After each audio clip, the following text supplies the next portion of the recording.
Assalamu alaikum warahmatullahi wabarakatuh, everybody. I'm Preacher Moss, host of the SOS, the Shout Out Show. I hope everybody's having an excellent Tuesday.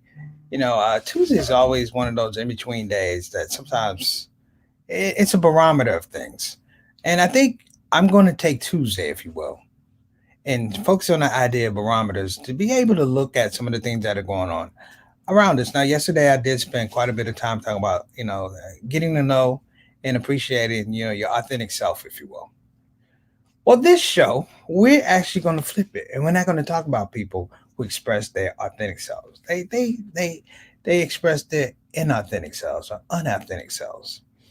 And why I say that is because the propagation of these attitudes and these behaviors, while they can be looked upon as unpleasurable or uncouth or even unusual, at a first glance they are, but at a second glance, breaking down the idea that the things that are going on in terms of behavior have so much to do in terms of positioning.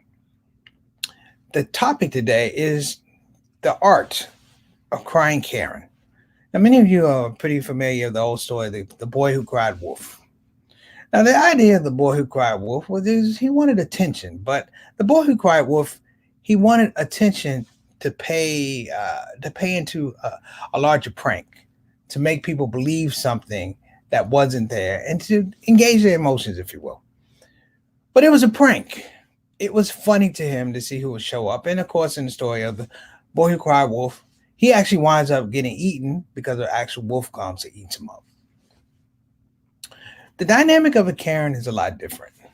And I'd like to thank Sister Satana Whitfield, who sent me a video off of TikTok.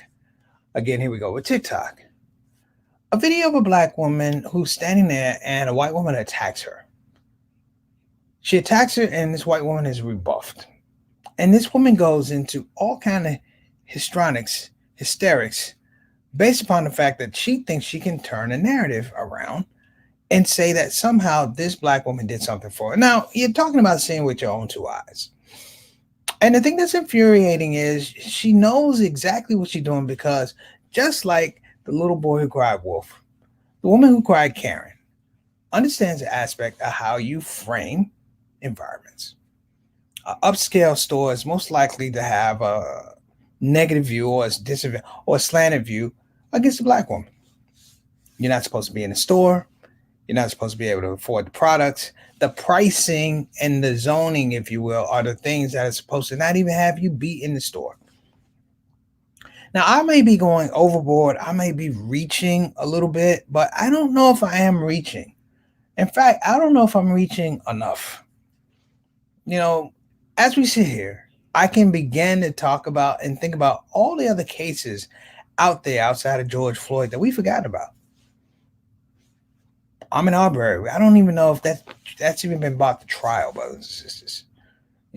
People are indicted, but where's the trial? We're talking a year and a half later, heading into 2 years, and we still don't have what we're looking for. The idea, brothers and sisters, that now the whole aspect of crying Karen now affects our political landscape. You have Texas Democrats who left the state of Texas and flew in Washington, D.C., Dulles Airport, to avoid being forced to vote on a bill, on legislation that's going to increase more restricted voter registration, it's going to restrict voting rights. And I'm going to talk about why this is important because this is actually a landmark. And I watched the governor of Texas, Governor Abbott, tell people on camera that these people, when they come back to Texas, they're going to be arrested. But here's the thing: they're going to be arrested. They're going to be held in chambers, and he's going to make them vote on this. So maybe, if we have time, I'm going to take this whole aspect of the art of crying Karen, twist it around, because what it really is the art of avoiding critical race theory. The war on critical race theory, brothers and sisters, it's a sad war because people are fighting a theory. Much the same, people are fighting the fact that they're going to have to look at themselves in the mirror. That's what laws do. Laws make you decide, are you on this side of the law or on this side of the law? You have to make a decision. You have to make a choice. You have to choose a side. Whether it's ethical, unethical, moral, unmoral, you must make the choice. You can't go down the center of the line. And the whole push in the last month or so has been, again, softening up the body politic to be able to see, if you will, how far that folks can go with this thing.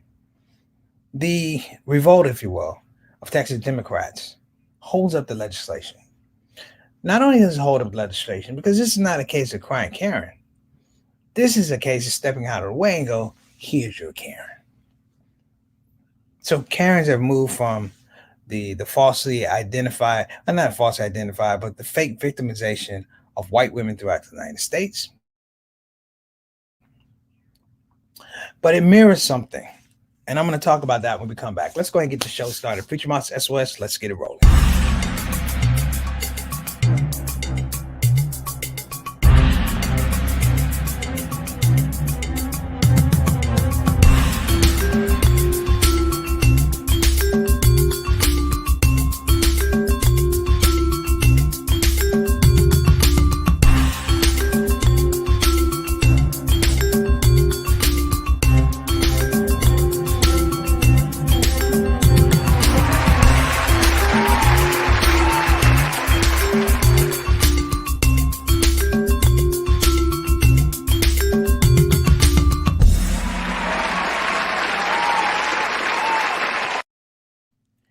Welcome back. Here we go, brothers. This is your first time on the show. Thank you for dropping by. We hope that we can make this experience worthwhile for you and your expectations. That's number one. If you want to be a part of the Shout Out Show, you don't need a pass. You don't need permission. Get in that comment sections. Tell us what you're thinking, how you feel, what you're thinking as well. And we're going to let you know who we are as a collective and individual on this show. I'm saying you don't have to be a wallflower. Get in the game. Get in the comment section. And while you're getting into the game, if you don't mind, click the subscribe button, click the notification button, click the like button if it does meet your approval, particularly of this topic. Okay, that's number one. Number two, I always want to shout out my stars in the building. But before I shout out the stars in the building, you know, someone reminded me of this actually about a month ago, that the Shout Out Show has a culture. And the people who come on the show on the regular, our regulars, if you will, and we're blessed to have regulars, frame out a certain type of culture, a certain type of not appetite, but I want to say a tangible taste for the show. What it means is that people bring their experience to the show, and because we have such a great deal of familiarity, if you will, we're actually able to have community, even though it's through this live stream format. We're still able to have a bit of community, and a lot of times we don't have that because we're daily. We're very blessed to be able to have that. But what is interesting is, as the show grows and matures and evolves, inshallah, that the people who are the mainstays of the Shout Out Show will do the same. And I would encourage everybody watching the show that this is a show about evolution. The topic we're going to talk about today is a show about devolution. We're going to delve into what I say a lack of evolution, if you will, and understand that this thing is not by chance. It's not by chance. The beautiful thing about history is that you can always go back and look. And you can dig in the books and you can go in microfiche like back in the old days, and you can go pull out those long drawers at the library like the Dewey Decimal System. The devil is in the details, and the devil is in the Karen. So let's get to our folks here. Let's get our folks rolling here. Altaf Rashid, Mr. 6 o'clock, straight up, straight down. Wa alaikum assalam wa rahmatullahi wa barakatuh. Altaf, let me know if they had some Karens up there in Canada, brother. I know Canada. I like the way Canada kind of handles things, because when they see racial injustice, they kind of go straight to it. Like they basically put the kibosh on Canada Day when they discovered the bodies of First Americans in Canada buried. But these are children from a school that were buried up under land, and they said, "Wait a minute, we have to stop and recognize that." They didn't flush it. They called attention to themselves. I like the way they handled it.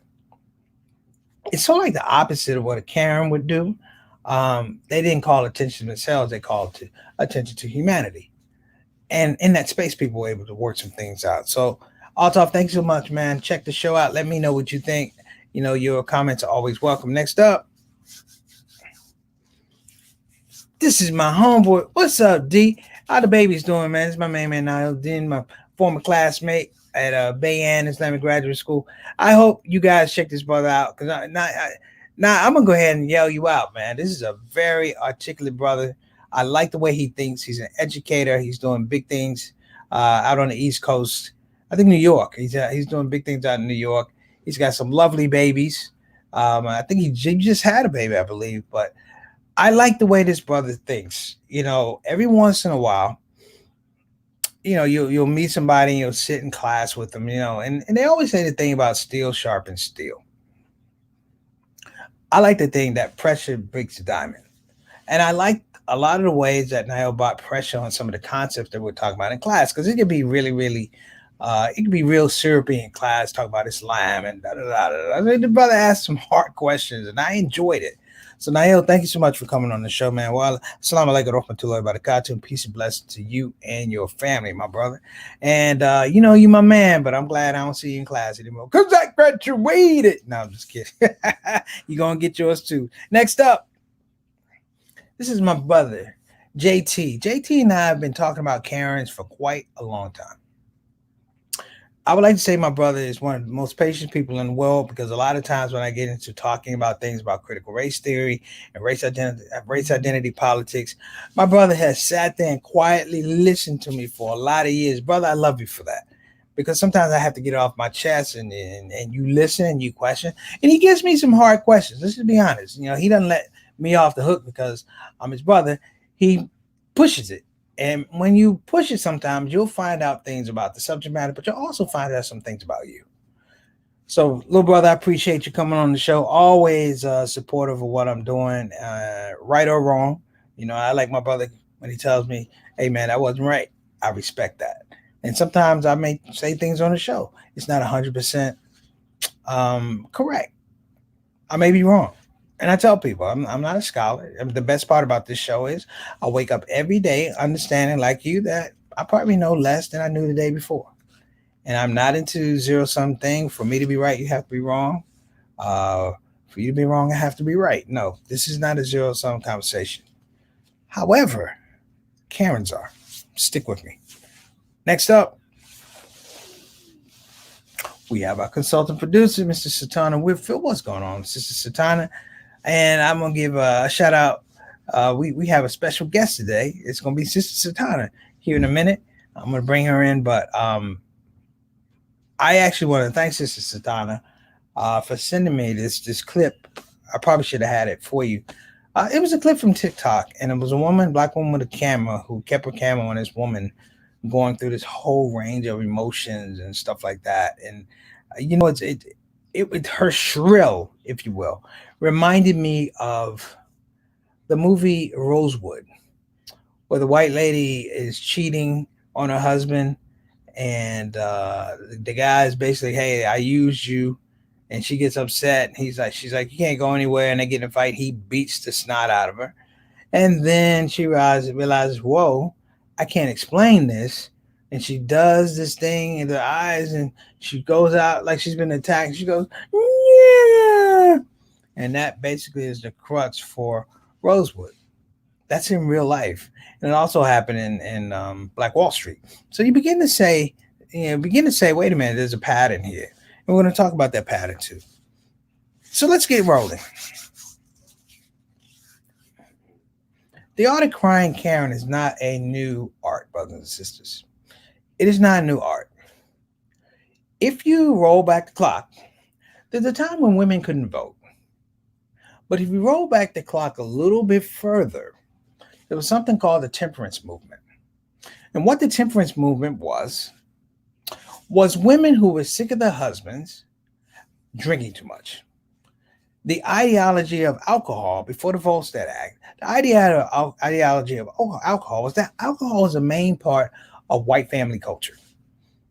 And people say, what about black family culture? Well, back then, you really didn't have money to go out and get drunk. Think about that. You didn't have money to spend on alcohol. especially if you had a family. But in this particular time, the alcoholism was so rampant in the white community that white women said, wait a minute, our husbands are not coming home. Hear me now. Our husbands are not coming home. They're not taking care of the responsibilities as husbands and fathers. But more importantly, there was an economic lever to this thing that these men were not able to provide for these women because the alcohol took over. So the temperance movement is what? It's a cry for white men. Let me say it again. The temperance movement was a cry for white men. The idea of getting voting back in the 20s was a cry to white men. They used black women. They talked black women into protesting and to bear pressure on this whole idea. Susan B. Anthony and all of them. There was a large army of black women, educated, intellectual black women, who were like, we deserve the vote too. The white man says, I'm gonna give it to the white woman, but I'm not gonna give it to the black woman. And the white woman goes, see you, black woman, and that was it. But it was an appeal to a white structure, a white male structure. So the idea of the damsel in distress is no romanticism to it. There's nothing romantic to them. This is a choreographed, rehearsed. Here's the word I want to throw in: generational ploy of white women. White women in America live to be saved. Doesn't matter what they do in business, they live to be saved. Now, that's a strong statement, but let me explain why. Because the white woman in America is just as affected, if not more, than the black woman in America. She's in that home with that white man. She's raising his kids. You have a high-powered job, but you're still reminded on a daily basis that man runs the house, that you're, and if push comes to shove, you're going to be taking care of the kids.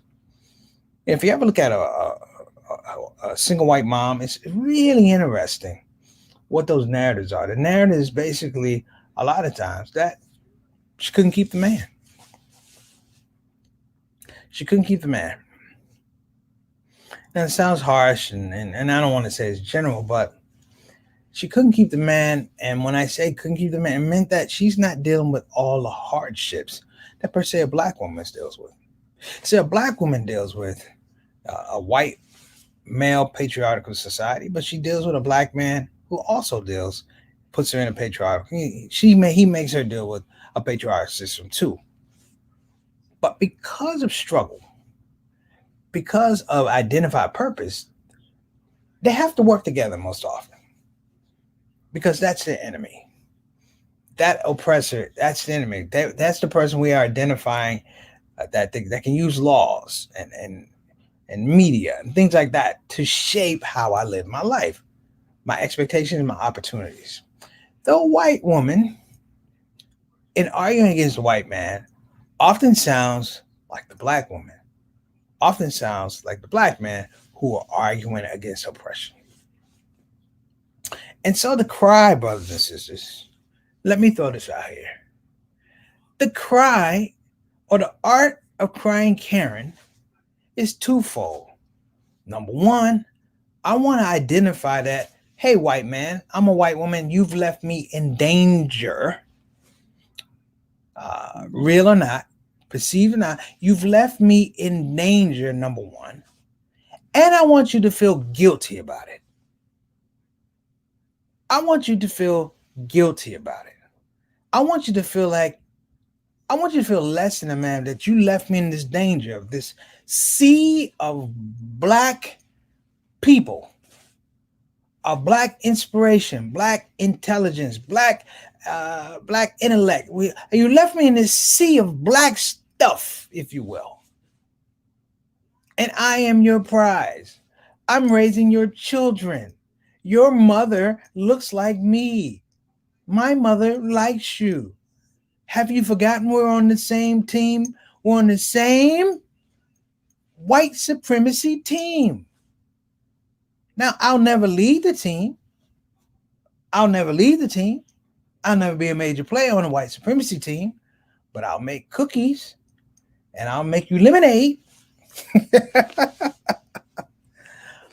But it's allyship. The art of crying Karen is to somehow foster allyship with white supremacy. Let's bring in Satana. Satana, come on in.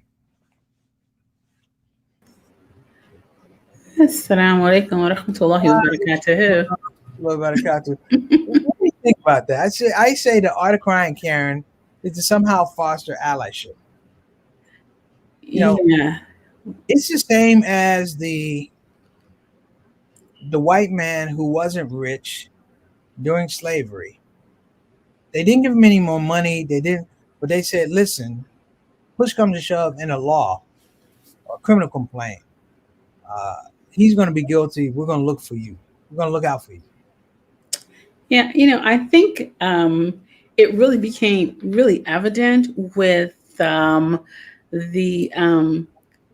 elections, right? So when after No, what election are you talking about? 2016 or 2020? 2016. Yeah. In 2016, when Hillary was, one of the candidates, and of course, everyone was like, "Okay, Hillary is going to get it. She's going to be the first woman to be in this position," and at the end of the day, when the stats were done, it was like over 58% of women had like not voted. She wasn't supported, and it was like, wait a second, this is like the prime opportunity. But I think that's where like there was like real evidence that it was a bonding moment for allies. And Hillary was like, she had to go out of commission for like a few months. It was like unbelievable to her. But I'm like, no, it's like, they're protecting their space. It's like, okay, I have to vote for who is territory. Yeah, right. Who's going to look at divorce rates? I bet you look at divorce rates. Yeah. Between white men and white women after the election, I bet you they dropped. Huh. Wow. They dropped. Wow. Like, all of a sudden I found this level of commonality. Yeah. This is what I could do to make him smile. Yeah. Yeah. This is what I could do to win him back. Yeah. Throughout history, riots have been formed around the idea that a black man somehow did something to the white woman's virtue.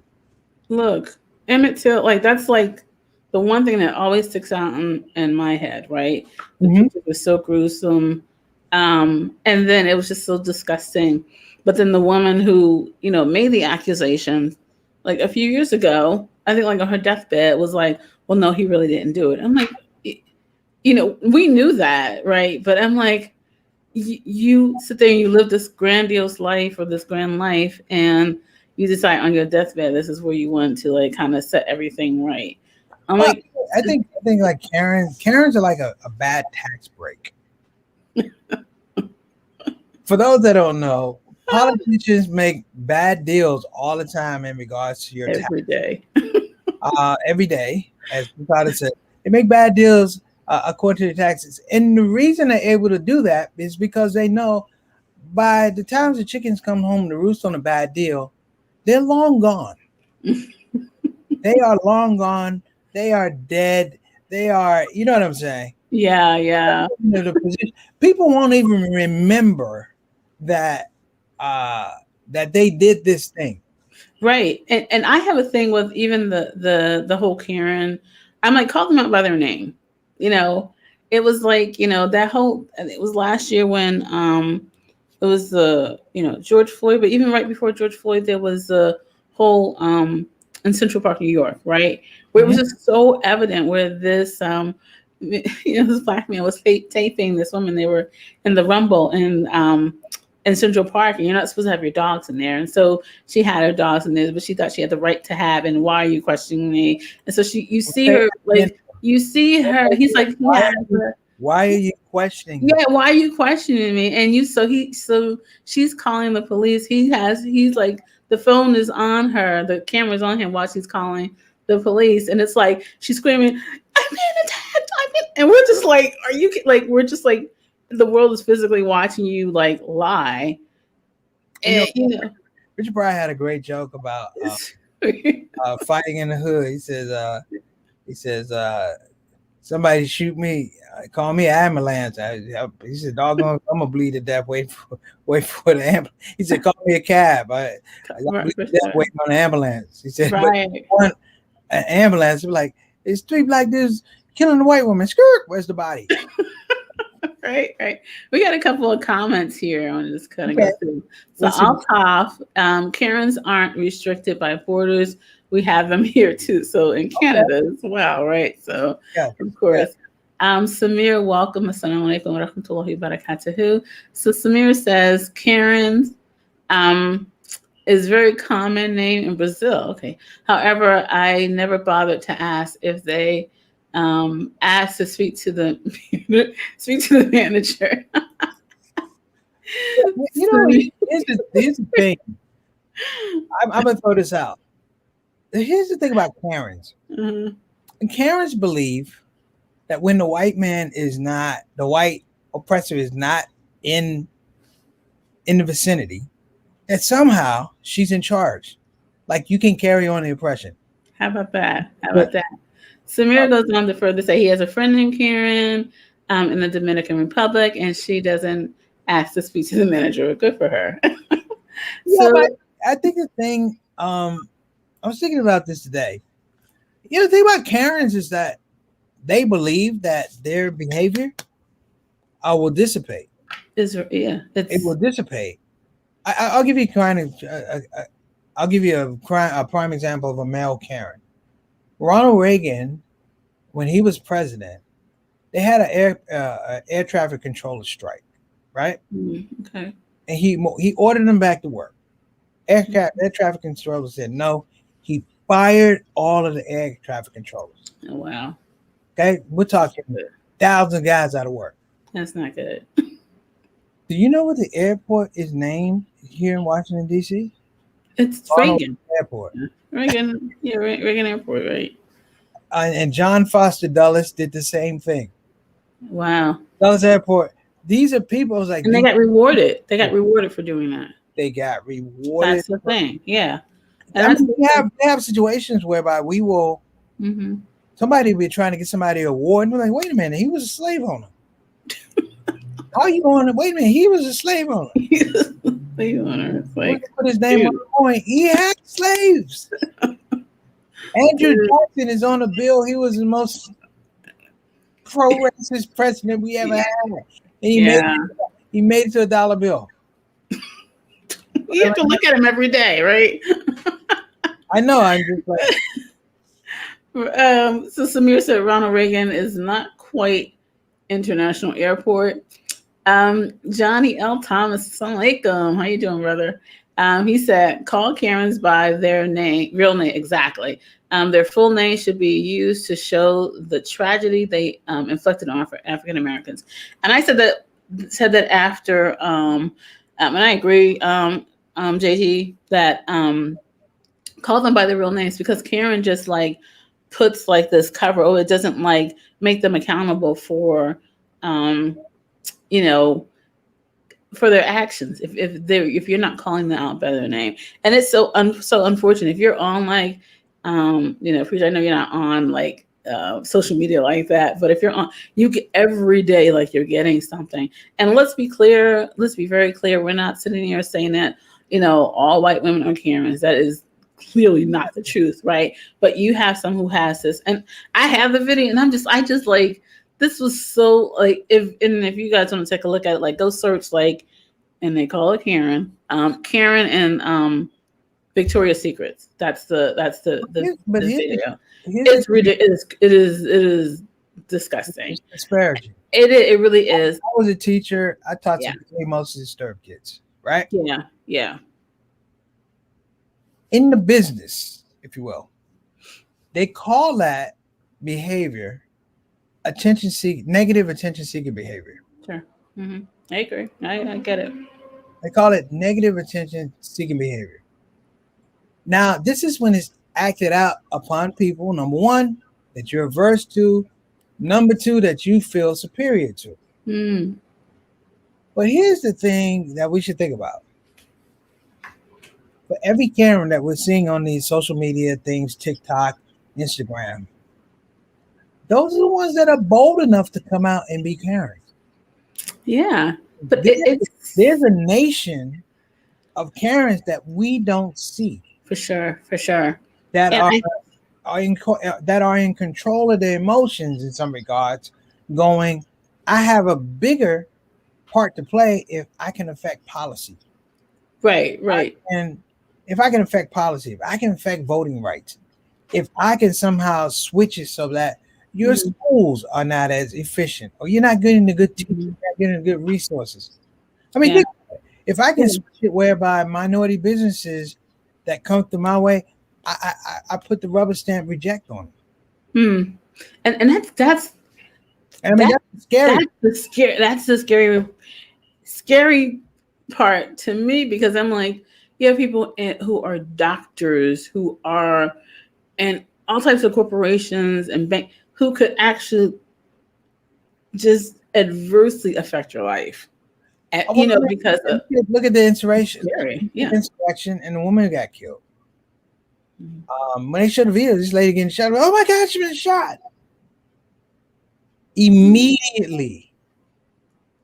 Immediately, Yeah. the insurrectionists. You know what they called her? A martyr. A murder. Yeah. I A saw that. martyr. And she was not from some broken home. Mm-mm. We're not talking about had a drug problem or a history of psychological. You have people that are in this Karen mode, and this is where it gets even more dangerous when they don't show themselves. Mm. Yeah. They don't show themselves. Yeah. Yeah. I have a comment from your mom. Assalamu alaikum, Samiri. She said, we need some discipline to resist mingling with Karens. You will never overcome Karens without self restraint.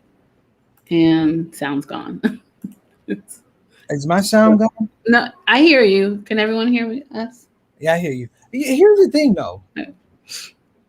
What worked for us in terms of behavior modification with the students Mm.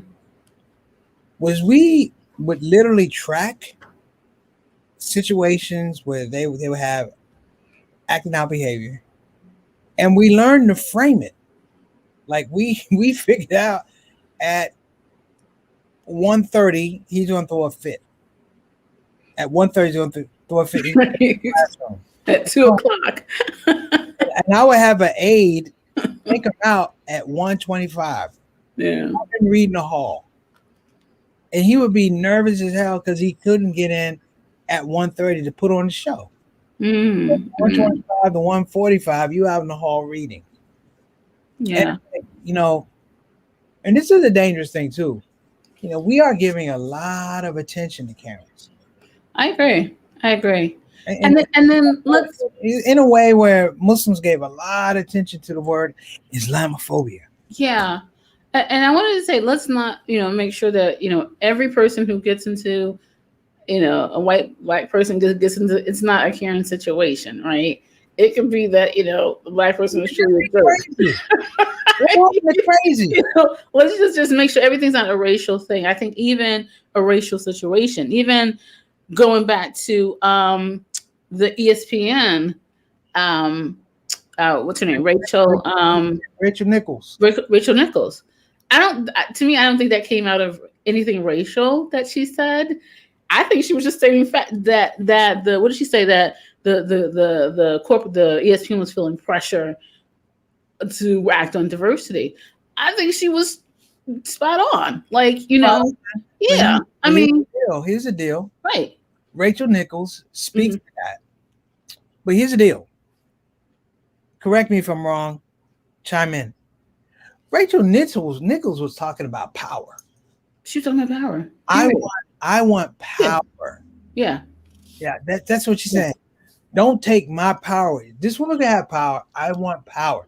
And I think in that regards, the problem with her, she sounds like a Karen because she sounds like she's making it zero sum.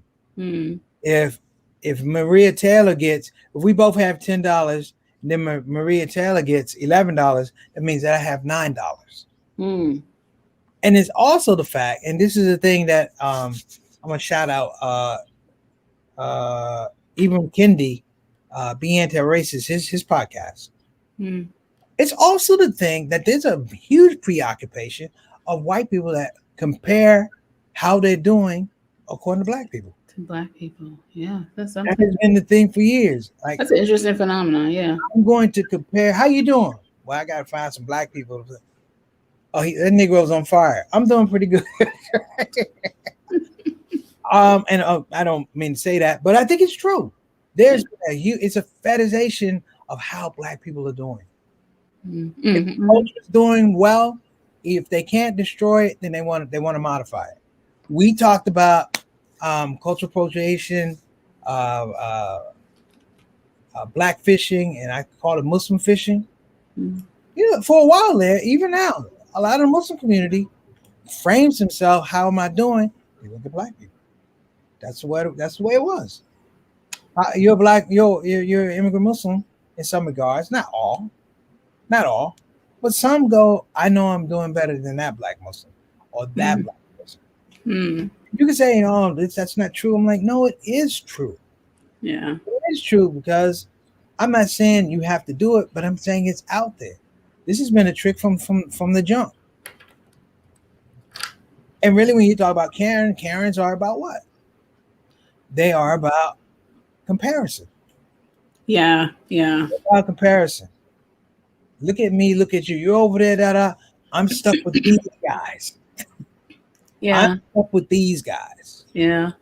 I just kind of going back to we're kind of over time, but like even like if you take a look at that video, I thought it was, you all have to take a look at this video, but it was a scenario that they're in this store in the mall, and she just like has this super tantrum because then she finds out the woman is is recording her. Then she goes into like this fake fainting scene, and it's so and then she goes into like this like she's having a what do you call it, a seizure. It's so ridiculous. But what I thought was really interesting was that the woman who she was someone who had just walked up the cash register looked at the situation and told the black woman, "You should get away from her." And it was like, oh my god. Yeah, I mean, wow. Because like nowhere near. I'm looking at it. I saw it and I was like, wow. You asked what was going on, what's happening. And then here's the other thing. How long are you gonna let that go on in the store? It went on for quite forever. The woman chasing her around. Stop filming. They're running. Yeah. They're running around the store. It's just like crazy, and like the manager's like just like okay. And I'm like, if it was reversed, that wouldn't happen. So the police did finally come. And there was a video where the police did finally come, and even they're taking the black woman's statement, and even they're like, well, what can we do? And it's like this whole non-belief. They're sitting here talking to the other woman. She's crying, and they're kind of like coddling her, and it's like, oh my god. So this is I think the thing also when I watched the video is she used very specific dog whistle terms that would be things that would catch a law enforcement's ear. You know what I'm saying? Okay, for instance, like the way she said, "Stop filming me, get away from me." Stop filming me is one thing. Get away from me makes it sound like that black woman is intruding in her space. Yeah, she was nowhere near her.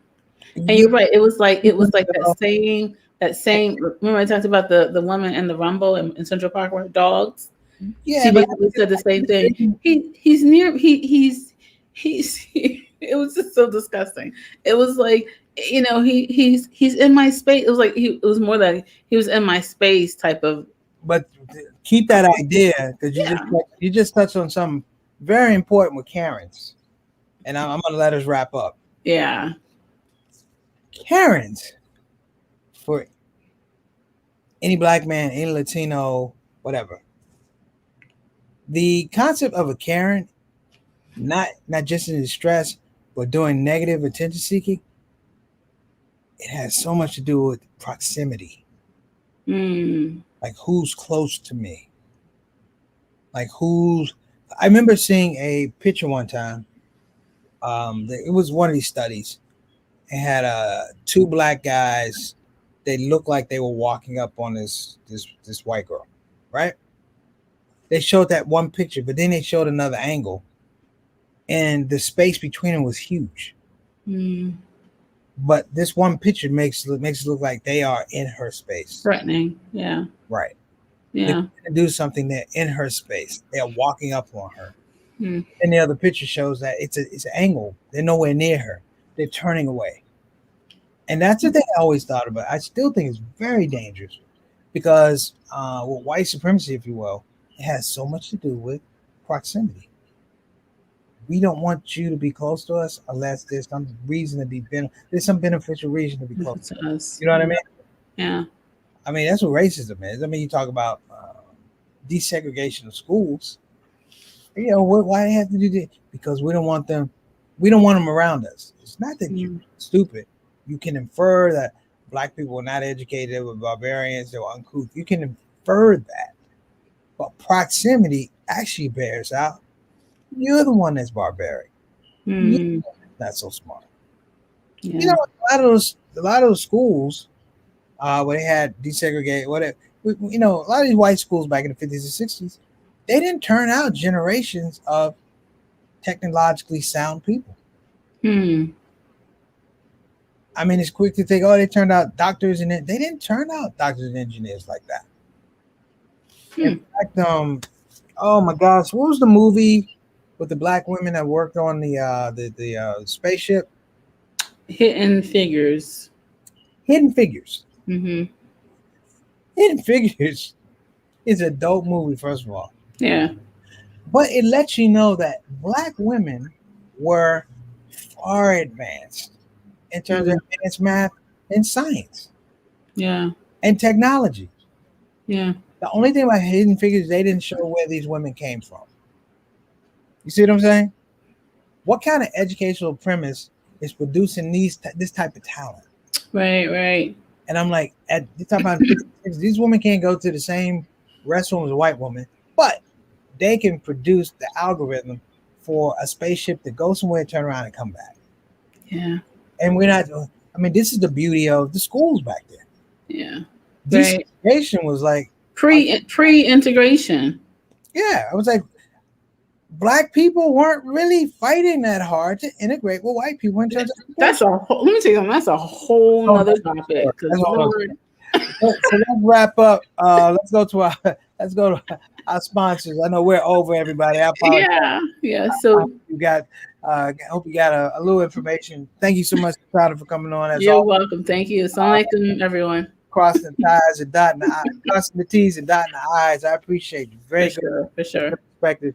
Listen, check out our sponsors. We want to give them thanks. Again, that's BeFinancialIndependent.com.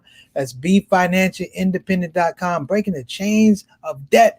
Brothers and sisters, you can call 1-888-496-6845. Again, that's 1-888-496-6845.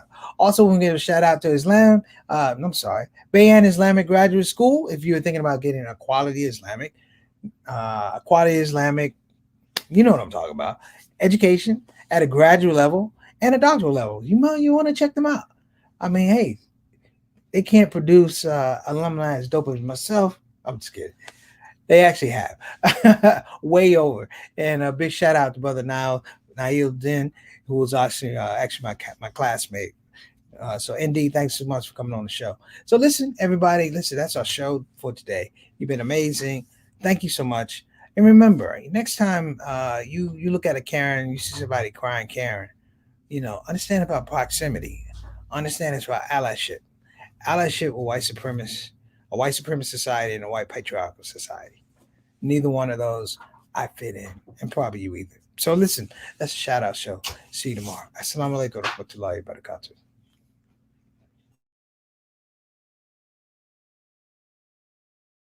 Hey, everybody, this is your brother, Preacher Moss. Listen, I hope that you enjoyed your Shout Out Show experience. We'll be back with the next show, the next Shout Out Show. A simple ask before you go, please help your brother out. Click that subscribe button, click that notify button, and I'll see you again on this side of the microphone.